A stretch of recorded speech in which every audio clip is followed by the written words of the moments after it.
Halo semuanya, selamat datang di Builders Alpha. Gua Fajar. Gua Ricky. Sekarang kita kedatangan teman lama, Mas. Oke. Teman yang sudah lama. Old friend. Old friend. Keren. Kita kedatangan Iqbal Utomo, Mas. Halo, ini gimana kameranya? Utomo. Itu ya?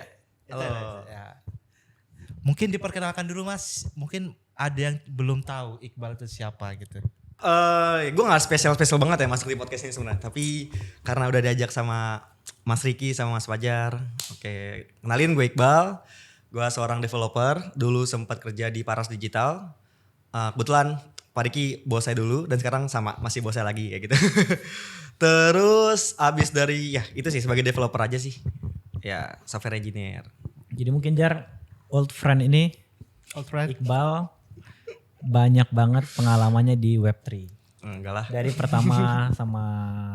pertama join di Paras sampai sekarang itu banyak banget pengalamannya, banyak banget project yang dibikin dan menurut gua kenapa Iqbal ini cocok diundang adalah dia salah satu yang punya project banyak dan secara pengalaman building banyak banget project.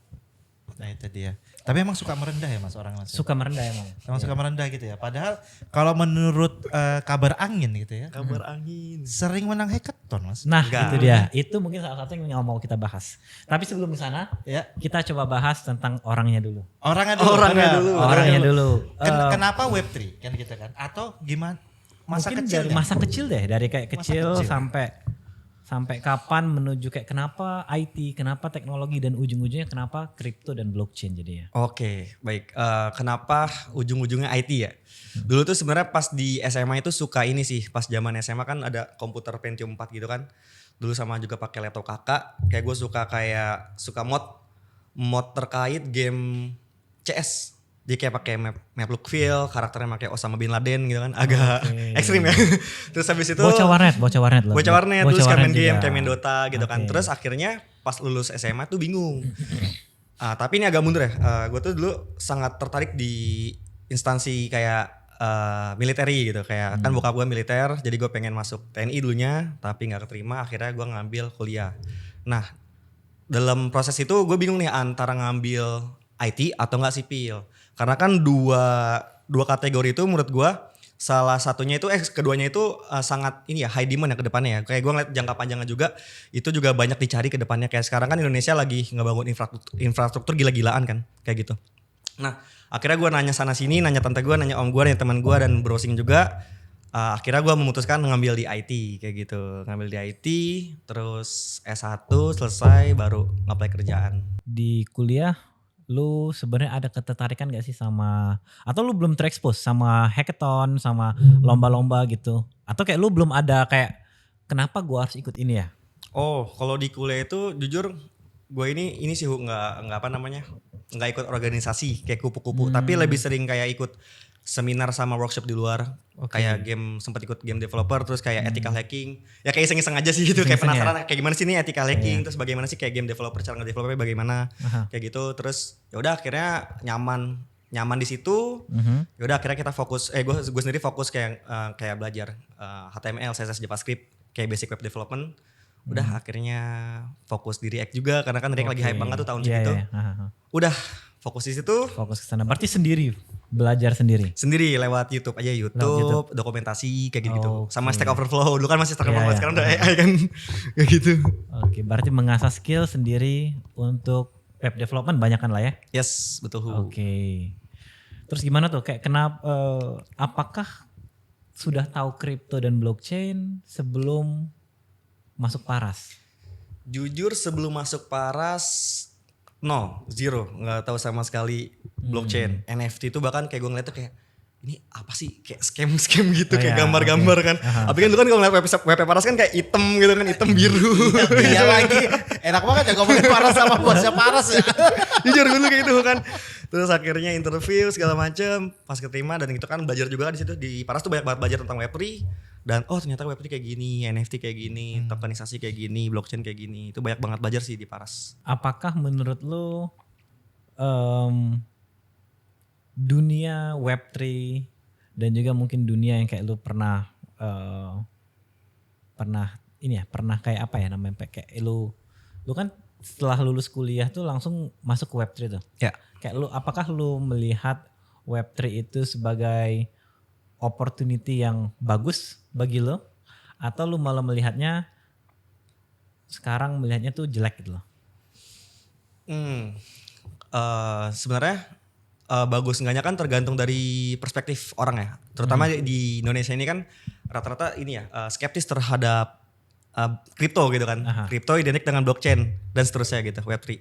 Termasuk juga NFT kan. NFT kan juga kemarin hype itu kan karena Gozali juga tuh orang-orang pada FOMO minting di OpenSea segala macem. Tapi akhirnya bahkan ada yang sampai ngikutin ini ya adalah artis Indonesia yang ngebuat tokenisasi tapi nggak taunya banyak yang dirugikan gitu. Mungkin dari narasinya salah kayak gitu. Jadi intinya dari gue pribadi Web3 itu gue mulai tertarik ketika ini sih kayak ada lomba hackathon itu. Kayak Huriki sempat ngasih tahu anak-anak developer di Paras kan kayak ini kan ada hackathon segala macam ikut. Itu jujur pertama kali gue nggak tahu, nggak ada ide sama sekali, nol. Tapi akhirnya lead gue Mas Irvi ngasih tahu, nih bang lu bikin project ini aja di hackathon ini gitu. Udah akhirnya situ. Nah keseruannya tuh sebenarnya di situ muncul. Kayak kita ngerjain bareng-bareng sama anak-anak juga, kita saling support kayak saling discuss aja, saling kayak oh lu ngerjain apa, ada kesulitan apa, kayak saling support kayak gitu. Itu sih yang mulai tertarik di Web3 ya. Tapi hackathon itu kan nggak cuma Web3 sebenarnya kan. Tapi emang karena hackathon nyemplung di Web3 dan kayak udah belajar terkait smart contract juga. Oh smart contract kayak gini teknologinya. Nah itu sih mulai seru. Kayak merasa tertantang aja di situ. Akhirnya berkecimpung di Web3 terus kan sampai sekarang. Tapi kan banyak melahirkan project-project kan akhirnya kan kayak gitu kan. Betul mas. Tapi pengalaman hackathonnya apa aja mas? Pengalaman hackathon kemarin itu kan dulu kan Paras itu kan ini ya networknya kan NIR ya. Itu sempat ikut Meta Build 3 NIR itu kebetulan ya ini lucky sih sebenarnya menang juara masuk ke honorable. Terus hackathon itu terus sempat hackathon Redacted NIR juga. Terus sempat ikut Suwe hackathon, terus sempat ikut Coliseum dan sekarang juga lagi mau coba hackathon kayak Monolith dan juga Graveyard kayak gitu. Banyak ya. Banyak. Produktif. Tapi nggak semuanya menang. Ya, produktif. Kayak gitu. Jadi mungkin boleh deh kita bahas sedikit tentang hackathon dulu ya. Kayak dengan waktu yang nggak lama lah ya. Gimana siasat dari lu Bal untuk bisa selesai hackathon dan punya chance untuk menang? Vibe coding. Sangat jujur sekali ya. Vibe coding. Sangat jujur sekali. Dulu kayak mungkin ya kayak contoh gue ngerjain ini ya yang Meta Build itu kan NIR itu AI itu kan belum ada dulu. Iya, belum mass adoption kan. Belum familiar banget sama AI. Itu kayak masih nanya Stack Overflow, buka dokumentasi, kayak cari jurnal segala macam, cari GitHub repo atau enggak shortcode orang yang kita cek satu-satu kayak gitu. Itu lumayan lama, lumayan pelik juga. Tapi sekarang kalau udah ada AI lebih cepat sih. Jadi pertanyaannya dari Huriki, bagaimana akselerasinya ya terkait ngerjain hackathon itu kan?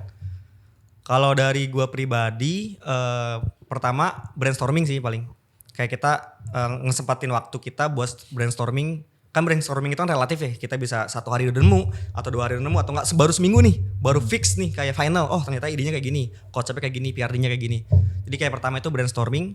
Yang kedua itu yaudah kita ngebuat project managementnya. Itu kan penting banget project management karena sebagus produk kita kalau kita project nge-manage project itu nggak bagus kayak terkait milestone-nya, terkait apanya ya, building-nya segala macam, development-nya salah, ya itu jadi memperlambat juga kan. Itu yang kedua kita ikutin flow dari si hackathon-nya kayak requirements-nya apa, prioritasnya apa, segala macam kita ikutin. Kayak ada teknologi-teknologi yang diwajibin atau nggak sponsor yang diwajibin kita harus di-integrated, kita integrated kayak gitu. Udah, bismillah sampai Bismillah ya. Kayak gitu. Doa orang tua? Wajib nomor 1 tembus langit. Orang tua wajib. Jadi kita hackathon bilang orang tua minta didoakan. Keren. Pernah terbukti? Alhamdulillah terbukti. Berkat Berkat Huriki juga kan. Perantara masuk ke ini Meta Build. Oke, iya. Jadi sekarang dari banyak hackathon yang dikerjain, ada gak sih sebenarnya lu project yang lu lagi mau fokusin lah? Lagi mau difokusin. Difokusin. Oke. Sebenarnya nggak semuanya gue share di sini. Oke. Mungkin satu yang bakal Iya, fokusin banget. satu aja deh yang sekarang lagi kayak gue mau kejar, gue mau bikin ini jadi project gue gitu. Oke, jadi sekarang itu ini hackathon ya? Enggak, Apapun. project. Oh, project. Terserah, project kayak kada dari hackathon kan banyak project. Pokoknya tapi sekarang itu ada gak sih lu satu project yang lu lagi kembangin banget? Oke, jadi secara general gue ini ya fokus gue tuh lumayan banyak belakangan ini. Kayak gue ngerjain ini ya Penta. Penta itu dari Pentahelix punyanya Huriki. Itu juga sekarang ini udah agak idle di situ. Udah oke. Terus sekarang bakal fokus ngerjain Teasel lagi. Yang kemarin sempet winner di hackathon Coliseum. Tapi lebih tepatnya kategori ini ya national tracker gitu Indonesia. Itu mau diterusin sih. Tapi kita mau pivot paling kayak gitu. Oke. Pivot Teasel. Pivot Teasel. Teasel boleh ceritain Teasel itu apa? Apa Teasel itu? Oke, Teasel sebenarnya jurnya lumayan panjang. Boleh banget diceritain. boleh banget. Iya. Oke, jadi Teasel itu awal-awal gue ngerjain dapat info dari rekan kerja gue yang lama, Hu Anaf. Dia ngomong, nih Hu ada hackathon dari NIR, director. Akhirnya gue cek deskripsi hackathonnya segala macamnya. Oh, kayaknya possible nih buat dikerjain dalam waktu sekian gitu. Yaudah akhirnya karena pas ngerjain director hackathon itu dan ditambah lagi NIR itu kan narasinya kan lagi ke AI Hu ya. Correct me if I'm wrong ya kan Hu ya? Yeah, lagi ke AI. Yaudah gue cari jurnal-jurnal terkait tentang AI agent. Di situ gue ngelihat ada namanya personalized AI agent. Jadi Teasel itu intinya kita ada agent, kayak contoh ada 3 agent. Agent yang pertama dia misalkan karakteristiknya tentang development, tentang IT, tentang developer. Yang kedua entertain, kayak tentang hiburan segala macam. Yang ketiga tentang finance, kayak dia paham terkait trading segala macam atau lainnya kayak gitu. Jadi ketika ada user connect wallet, user bisa langsung interaksi sama si AI-nya itu. Nggak cuma voice, tapi ini speech to speech kayak gitu. Dan AI-nya itu dan agent itu dia kayak ada gesturnya juga, ada lip syncnya juga kayak gitu. Ada avatarnya gitu di agentnya. Betul, ada avatar. Jadi kayak kita ngomong sama karakter digital gitu ya. Betul. Interaktif berarti ya. Interaktif. Betul. Menarik ya. Kayak gitu. Mahal tapi itu ya. Lumayan development. Kosnya kan kos AI Iya. ya. Betul. Iya, berat itu kan maksudnya kan. Berat. Iya, oke. Kayak gitu. Dan tambah lagi kan kemarin sendirian jadi ya burn out sih. Sempat burn out. Dari banyak yang dikerjakan ini Iya. sempat burn out juga untuk Cukup Teasel. menyita waktu. Nyita waktu. Iya. Tapi fun sih. Fun ya. Belajar hal baru. Belajar hal baru. Belajar hal baru itu Izin paling minum. Boleh siap. Aman. Tapi dari ini kan tadi katanya Teasel mau di pivot mas. Betul, iya. Di Boleh. pivot. Iya. Kenapa di pivot mas? Kenapa di pivot ya? Sebenarnya sebenarnya gini, Teasel itu gue sangat excited untuk dilanjutin dengan konsep yang sebelumnya. Jadi ini berarti gue membagikan ide, nggak apa lah. Sharing aja nggak apa. Mungkin orang lain juga ada yang mau develop silakan. Jadi intinya Teasel itu gue pengen fokus ini sih disebutnya apa sih mas kemarin tuh yang kita bahas? Gue lupa. Pokoknya Teasel itu kita pengen mengadopsi personalized AI agent untuk secara real life, kayak real world asset lah, tapi bukan real world asset juga sih. Tapi intinya kita menyediakan device kayak kios gitu. Terus contoh cafe Jura. Jura itu kan ada resepsionis. Nah, jadi ketika ada customer datang, kan kadang customer kan suka bingung kan, kayak lokasinya buat pesan di mana, di Jura fasilitasnya ada apa aja. Dengan adanya Teasel ini, device Teasel kayak kios gitu, customer baru atau customer lama dia bisa nanya kayak tentang Jura, tentang kayak best seller hari ini apa. Kan sedangkan kalau kita nanya best seller ke waiters, kadang kan dia asal nebak aja kan, nggak sesuai data yang laku hari ini kayak gitu. Atau nanti bisa juga dikembangkan di hospitality kayak di rumah sakit, di layanan masyarakat kayak BPJS kayak gitu, atau enggak di event-event kayak di GBK mungkin kayak gitu-gitu.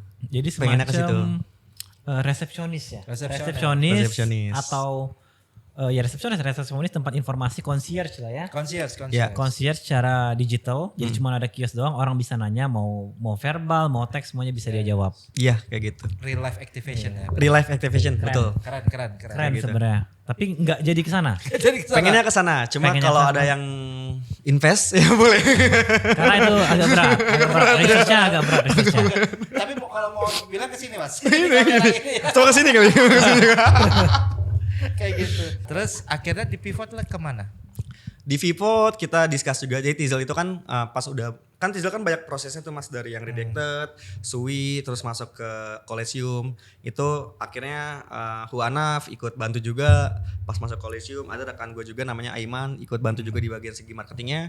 Di situ kita ada tim juga, kita discuss juga, brainstorming ulang, kita tukar pikiran segala macam. Oke nih, kita bulat kayak kita bakal pivot ke ticketing on chain di Solana kayak gitu. Oke, ticketing platform berarti Mas. Ticketing platform. Oke, Mirip. boleh diceritain sedikit nggak? Sebenarnya basically mirip kayak Luma app. Cuma kan kalau Luma app itu kan dia web tuh ya. Kalau kita itu nanti integration sama token juga. Kayak contoh ada acara kemarin di Cat Lumpur itu kan setiap audience kalau mau hadir itu dia harus deposit JUP kurang lebih 250 JUP. Itu nggak tahu di belakangnya itu mekanismenya apakah di staking atau enggak, tapi intinya kita deposit, nanti after acara H+7 kita sebagai audiens yang hadir itu bisa di refund kayak gitu. Bisa di refund. Nah mungkin nanti Tizel itu hopefully kita bakal integrasi sama on-chain-nya. Nanti setiap host yang nge-create event akan dijadiin PDA di Solana, di smart contract-nya. Terus user-user juga bisa nge-staking untuk registrasinya. Itu tergantung dari host-nya kayak gitu. Apakah kalau free berarti user nggak harus staking. Kalau misalkan emang tiketnya berbayar, user harus staking beberapa token atau token Solana, token JUP dan lainnya kayak gitu. Oh. Kayak gitu sih. Gua sebenernya inget ini kalau zaman dulu kita kuliah, kayak kita sangkatan lah ya, kuliah di Yogyakarta. Keren. Ada yang namanya commitment fee. Betul. Wih.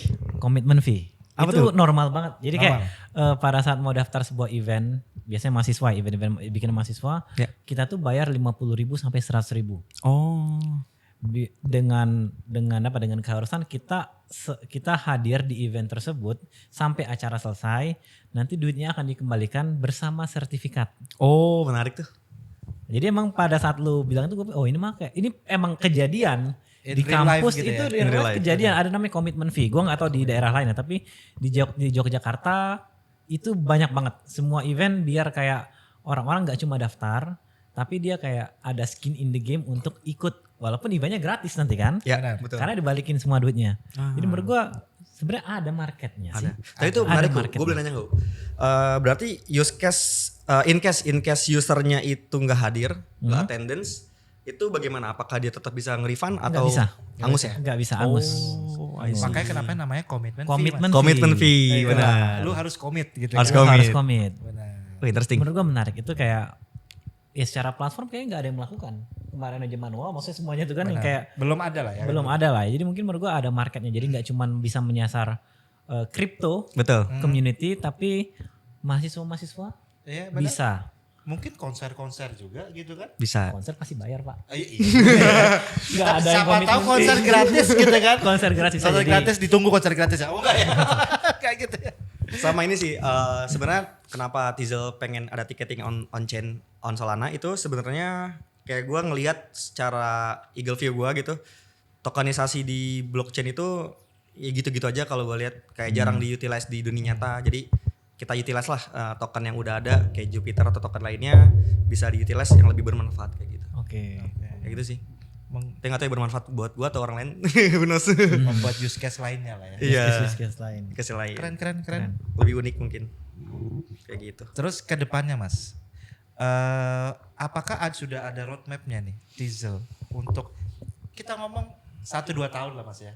1-2 tahun ke depan roadmapnya mau kemana Tizel? Honestly belum ada. Belum ada. Let it flow ya. Let it flow. Cuma yang at least kita fokus dulu di Q1 ini buat fokus di Seeker Mobile Solana. Seenggaknya naik situ dulu, terus kita coba marketingin juga segala macem.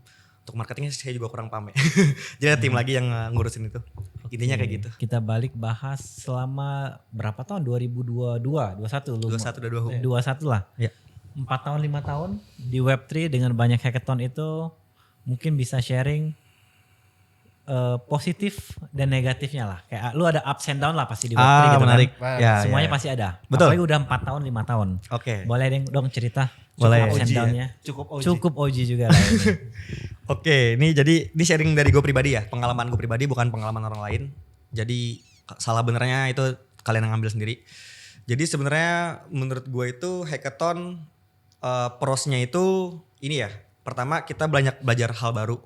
Yang kedua buat orang yang suka dengan challenging itu sangat cocok sih. Kayak itu buat memaksa kita buat belajar, memaksa kita buat upgrade skill, memaksa kita buat berpikir secara luas. Oh ternyata dalam project A ini kita bisa kerjakan dalam waktu singkat kayak gitu. Oh ternyata project A ini kita perlu ada tim loh, perlu ada nggak cuma developer doang, tapi kita perlu yang namanya marketing dan juga tim operasional yang bagian gambar kayak gitu. Jadi kan sebenarnya di situ kita kayak belajar kerjasama juga, kerjasama tim segala macam. Terus cons-nya itu sebenarnya di waktu sih.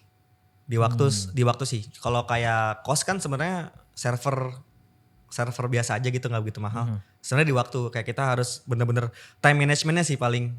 Tapi jujur gue kadang suka masih ini sih ya, time management masih belajar juga kayak gitu. Yang susah di time managementnya. Kita mengatur waktu kapan yang harus diprioritasin, kapan yang harusnya nggak diprioritasin. Paling gue biasanya kalau ngerjain hackathon tuh malam after kerja itu baru ngerjain hackathon kayak gitu, begadang. Tapi kan harus minum vitamin juga itu. Suka sakit kayaknya. Sampai lupa tidur juga mungkin. Ya itu gilanya di situ sih sebenarnya. Gilanya di situ. Mas. Gilanya di situ.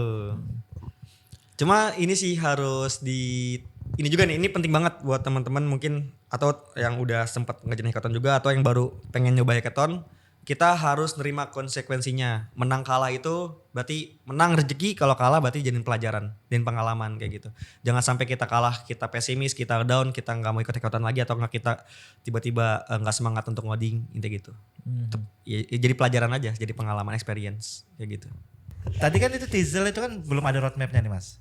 Kalau sebagai individu, roadmapnya Mas Iqbal ini Pertanyaan Secara jebakan ya. secara pribadi. Roadmap Tizzle. Enggak, roadmap pribadi. Oh, roadmap pribadi. Iya. Kan Mas sudah bisa melahirkan banyak project gitu kan, kita tahu. Oke. Apakah kedepannya akan berlabuh di satu project gitu kan? Ataukah akan membuat project-project lainnya lagi? Baik, sebenarnya gua ada di kepala gua tuh ada ide project yang menurut gua itu cukup unik dan menarik jika di develop dan jika di publish. Mungkin mau ngarah ke situ juga, nyobain ngerjain sendiri dulu secara ngedevelopnya. Tapi ketika udah masuk ke publishing, kayaknya gue bakal baru narikin orang-orang yang bisa ngebantu gue gitu, atau enggak Huriki juga minta bantu terkait manajemennya segala macem kayak gitu. Tapi itu masih gue keep dulu yang itu. Roadmap terkait karir gue itu sih nggak jauh-jauh. Yang penting kerjain apa yang harus gue kerjain sesuai porsinya. Kalau ada opportunity buat kerjaan hackathon kerjain, ada opportunity A gue ambil gitu. Intinya opportunity sih, jangan sebenarnya kan hackathon itu kan kayak opportunity aja. Benar ya. Iya. Kalau ada yang pernah bilang kayak kalau kita terlalu fokus kalau kita terlalu fokus itu malah gak melihat opportunity kanan kiri. Benar. Betul. Iya. Kan gitu kan. Kalau kita diminta cuman menghitung mobil warna merah, Ya, warna kita merah. cuma lihat warna merah aja. Benar. Gak tahu ternyata lebih banyak warna kuning. Benar. Iya. Gitu Betul. ya. Jadi tetaplah terbuka berarti. Tetap terbuka. Terbuka. Betul sekali. Mungkin gue juga kalau gue share pengalaman, gue dulu maksimalis near protokol. Sorry. Blockchain gue cuma taunya near protokol. Tapi kan gue nggak melihat blockchain lain opportunity gitu loh. Tapi kan Bapak di NIR udah Tapi kan kayak itu jadi juga pelajaran gue. Maksudnya kayak gue selama beberapa tahun di sini di industri juga kadang banyak melewatkan opportunity ya. Jadi mungkin ya bener lah kata lu Bal, kayak kalau ada opportunity dilihat dulu, dipelajarin, jangan langsung kita tutup mata ya. Ya, betul. Keren. Setuju. Dan pertanyaan terakhir nih Mas Iqbal. Sebagai developer yang sudah punya pengalaman banyak banget nih. Enggak lah. Gitu kan. Ya cukup sepuh gitu ya. Enggak lah, masih Cukup nol gua. sepuh gitu kan. Nol. Ada nggak pesan-pesan buat teman-teman developer yang ada di luar sana teman-teman builders yang di luar sana atau mungkin orang-orang yang baru mau nyemplung ke Web3 gitu. Apa ini, ada pesan kah, ada motivasi kah buat teman-teman yang ada di sana? Dari gua paling ini ya, kalau prinsip gue itu lifelong learner ya. Kita tuh hidup, sepanjang hidup kita belajar terus. Jangan pernah berhenti belajar intinya. Terus yang kedua, jangan pernah mengabaikan opportunity. Karena gua nganggap itu opportunity itu ibaratnya kayak turbo lah kalau kita naik mobil. Ketika itu ada turbo ya udah makin cepat kan kita buat mencapai tujuan kita kayak gitu. Itu opportunity-nya gitu maksud gua. Buat nambah akselerasi kita supaya lebih cepat lagi berkembang, lebih cepat lagi networking segala macam. Dan intinya learn keep learning sih. Oke. Keep learning. Iya. Learn, keep learning. Yes. Keren banget ya. Keren. Banget. Itu aja. Oke, kalau kayak gitu Mas Iqbal, terima kasih sudah mau mampir di Sama-sama. sela-sela kesibukannya, Iya, karena sama-sama. konon katanya sangat sibuk. Sangat sibuk. Sangat sibuk. Karena biasanya kalau diajakin nongkrong itu kayak, aduh skip dulu hu. Kayak lagi sibuk gitu. Banyak opportunity berarti. Opportunity berarti. Kebanyakan opportunity mungkin Mas kayaknya. Jaga-jaga. Oke, kalau gitu Mas Iqbal, Thank you, terima kasih. Bal. Thank you Thank Ricky. you. Thank you Mas Fajar. Join. Makasih Ya, banyak. mungkin kita nanti bisa bertemu di next episode. Gitu. Amin. Amin. Oke guys, thank you. Kita pamit dulu. See you in the next episode. Thank you.